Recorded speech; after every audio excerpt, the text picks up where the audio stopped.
Olá pessoal, sejam todos bem-vindos a mais um episódio aqui do nosso podcast Vozes da Ciência Amazônia Maranhense. E dessa vez contamos com a célebre presença da nossa professora aqui do campus Elistênia e o nosso convidado aqui muito especial, o senhor Raimundo França. Nos se apresente, professora, por favor. Então, pessoal, eu sou a professora Elistênia Fonseca, né? Eu sou gestora ambiental, mestre e doutora em Ciências do Ambiente. Atuo na área do ensino, pesquisa e extensão para as ciências ambientais, sobretudo com os temas educação ambiental, avaliação de impactos ambientais. Atuo aqui como docente no campus Buriticupu desde 2016. Né? Estou aqui a convite do Lucas, dos alunos, né, da licenciatura em Biologia, para compor uma das atividades da Semana Nacional de Ciência e Tecnologia. Sim, senhor Raimundo. Boa tarde. Pode se apresentar para a gente, por favor? Pois não, meu nome é Raimundo França Cruz, sou trabalhador rural, sou pioneiro em Buriticupu, cheguei aqui em 74 e estou aqui também para, com minha experiência, contribuir um pouco.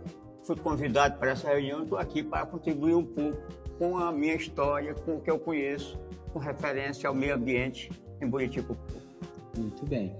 Pessoal, mais uma vez, né, como todos vocês já sabem, o tema que iremos trabalhar é sobre a água, né, é o tema principal, né, cultura oceânica da nossa Semana Nacional de Ciência e Tecnologia deste ano 2025. E dessa vez o nosso tema aqui é falar sobre a água de Buriticupu, né? E por isso trouxemos aqui o nosso amigo, o senhor Raimundo França, para nos falar. Senhor Raimundo, né, o senhor é um pioneiro, né, antigo morador aqui da cidade.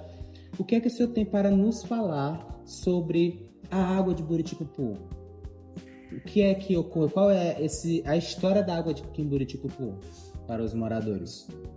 Buriticupu tem 52 anos de colonização, os primeiros chegaram em 73, eu fiz parte de uma remessa que veio em 74. E tanto os que vieram em 73 como 1.000 famílias que veio em 74, que foi espalhada em várias regiões aqui do projeto de colonização, todos usavam e usam até hoje a água de poço artesiano. Água de poços profundos, que dependendo da altitude do povoado, ele passa de 280 metros até 280 metros, e das regiões onde o povoado está um pouco mais baixo, ele chega a 180 metros, mas todos são poços artesianos, desde o início da colonização até os dias de hoje, que a comunidade usa essa água, que não é fácil, só o poder público pode cuidar, que a comunidade não dá conta de cuidar, porque além de fazer o poço é caro, e manter o poço também não é fácil.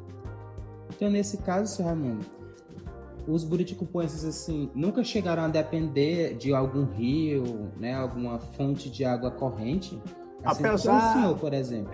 Apesar do Buriti ter dois rios próximos, né, o rio Buritizinho, que passa logo aqui próximo, e o rio Pindaré, até hoje ainda não vi projeto pensado nem pelo município, nem pelo estado, e a gente sabe que isso é uma coisa para o futuro, né? Porque essa água que é tirada hoje no subsolo, eu acho que cada vez mais ela vai ficar difícil, talvez vai chegar o dia em que esses rios sejam a solução. Né? Muito bem. Professora Elistênia, né, traga-nos dados, né, sobre essa água, né, esses rios. O que é que você tem para nos contar? Porque a senhora, né, é pesquisadora, né, é entendedora da área do meio ambiente. Nos conte mais uma visão mais técnica. O que você pode... Acho que o senhor Raimundo, ele resume muito do acesso à água hoje em Buriticupu, que ainda é a partir de fontes subterrâneas, né, que são os famosos poços artesianos, e de alguma forma foi pensando do ponto de vista, né, da cultura local, uma escolha sábia, porque a gente sabe que as águas subterrâneas, elas acabam sendo mais limpas, vamos dizer assim, né, mais próximas da potabilidade para consumo humano do que águas superficiais, ou as chamadas águas dos rios. Por quê? Os rios, em grande maioria, já estão poluídos, então tratar a água superficial, ela é muito mais cara, muito mais difícil do que fazer o tratamento das águas subterrâneas. Mas o senhor Raimundo sabiamente já deixou, né, já nos disse aqui que se a gente continuar usando dessa forma, a água tende a desaparecer. E isso o Raimundo deixou claro. Para vocês terem uma ideia, dados do Instituto Trata Brasil dizem que cerca de 85% da nossa população, ou seja, dos domicílios, né, domicílios, nesse caso, residências, famílias, tem acesso à água direto, na torneira, ou seja, cerca de 15% da população precisa ainda ter acesso a outras formas, né? E quais seriam essas outras formas? Ou ir direto numa fonte, ou ter que comprar, né? Então, significa que cerca de 16 mil domicílios ainda, na nossa cidade, ainda precisa, né, ter acesso à água potável, né?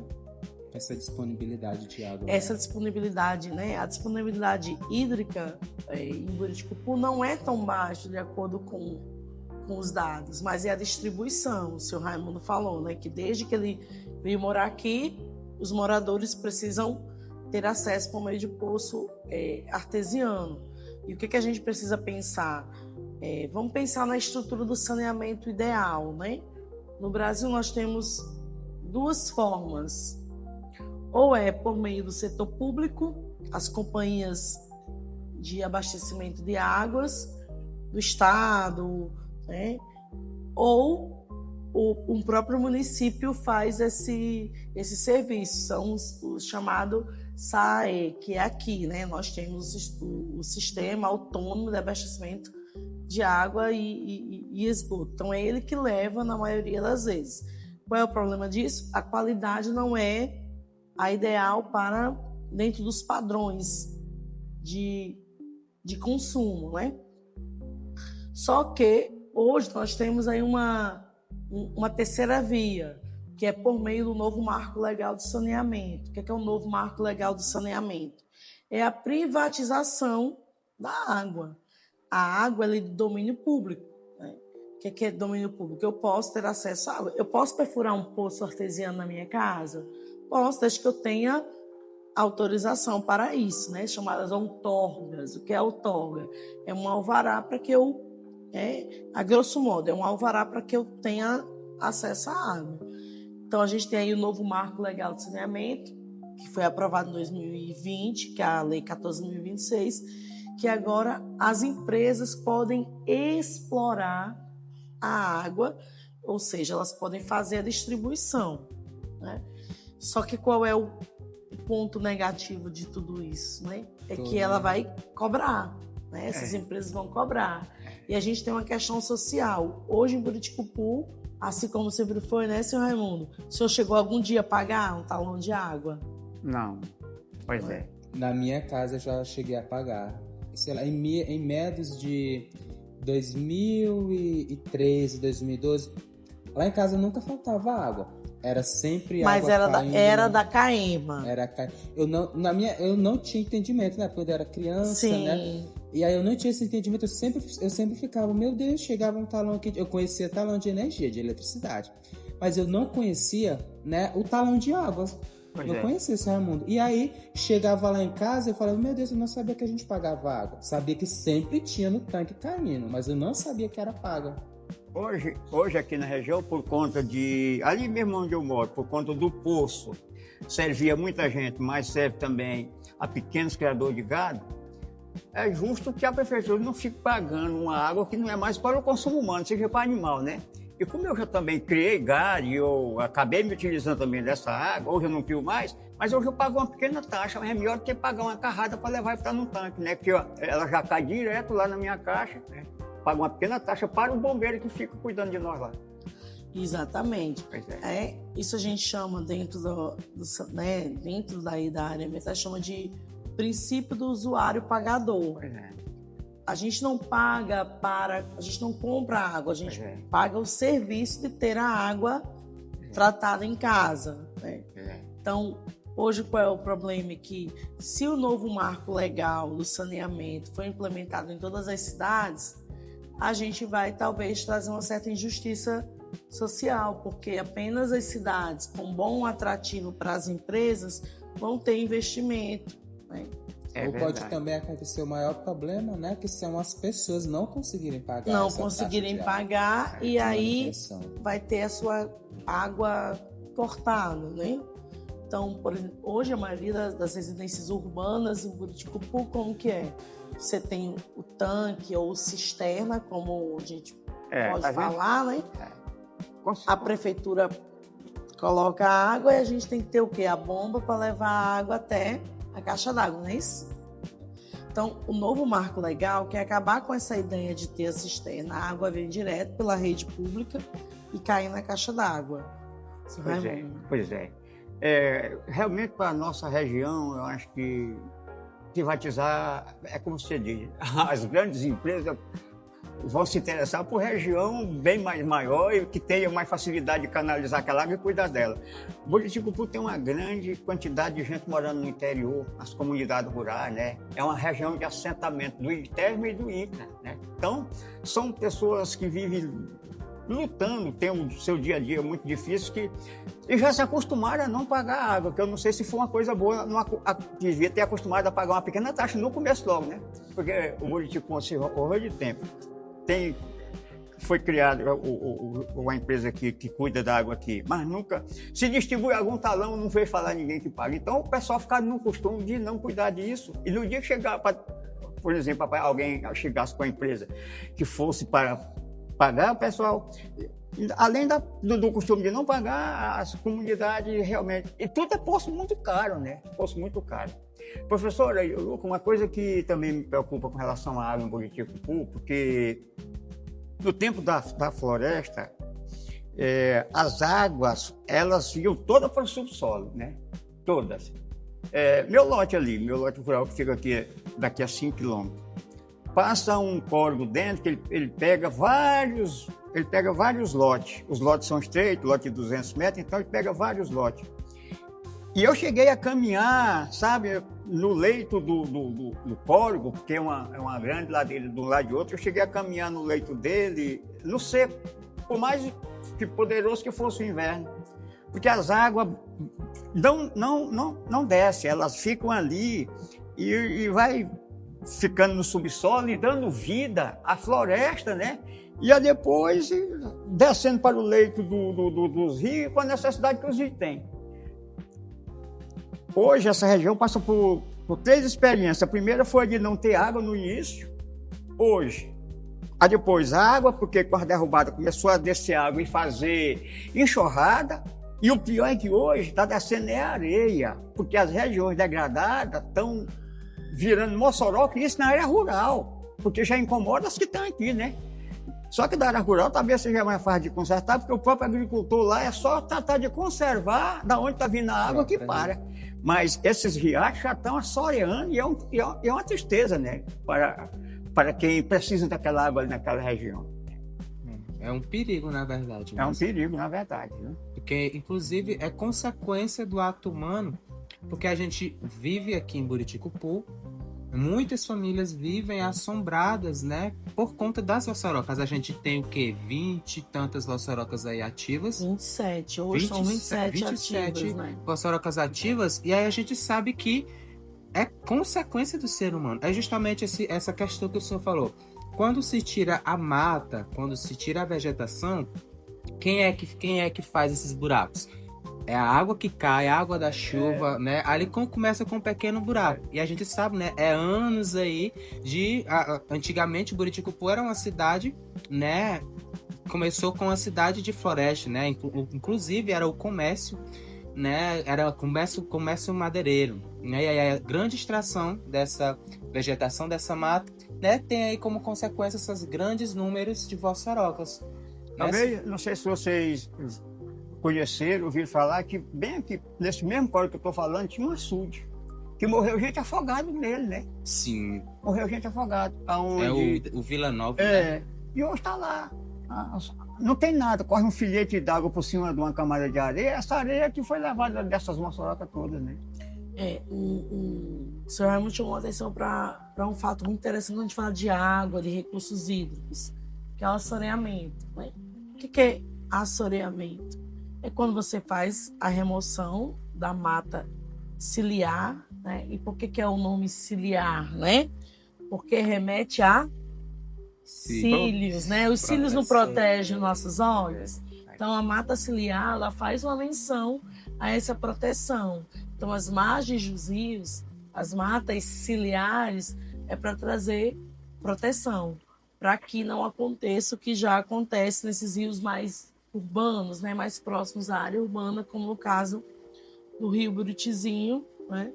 O seu Raimundo estava me falando antes da gravação, gente, que ele não gostava muito de ir no Buritizinho, porque o Buritizinho sempre foi um rio mais sujo, né, seu Raimundo? Com águas mais escuras. O leito dele, ele é composto de vegetal. Eu conheço pouco, porque como não dá para navegar nele, né? E a gente conhece ele nas estradas que andam nele, beirando ele, tanto a estrada que vai para Capoema, como a estrada que vai para Siquel, aqui e acolá, passa encostado dele, e a gente não vê a água dele. A gente vê por cima uma nata de vegetal que é chamado, parece que aqui, não esqueço o nome. Então, ele é muito poluído. Mas ele também, eu observo que ele também já sofreu dano, porque teve um ano que muita gente se deslocou para ir lá olhar o que tinha acontecido no rio. Porque como a estrada passava beirando ele aqui e a gente não via a água dele, só via os vegetais. Teve um ano que esses vegetais foram embora, foi um ano de inverno muito pesado. E é um vegetal que ele vai se agarrando um no outro, ele cobre uma área grande do rio. E teve uma enchente muito grande e levou. Ele só sofreu essa enchente porque as margens dele também já foi tirada a mata ciliar. Porque como é que aqueles vegetais, em tempos de inverno muito pesado, ao longo das centenas de anos, ela se projetou ali e ficou ali? Porque a natureza sustentava as águas. À medida que eles tiraram, a enchente veio e levou tudo, né? Levou tudo. Então, ele também já sofreu dano. Eu não sei se já se regenerou de novo, porque ela tem um poder de crescer de novo. A natureza, ela reage. A moçoroca por si só não se refaz mais, não. É preciso que a mão humana venha dar um jeito. Agora, a natureza, as árvores, ela tem um poder, os animais, de se regenerar e de se refazer.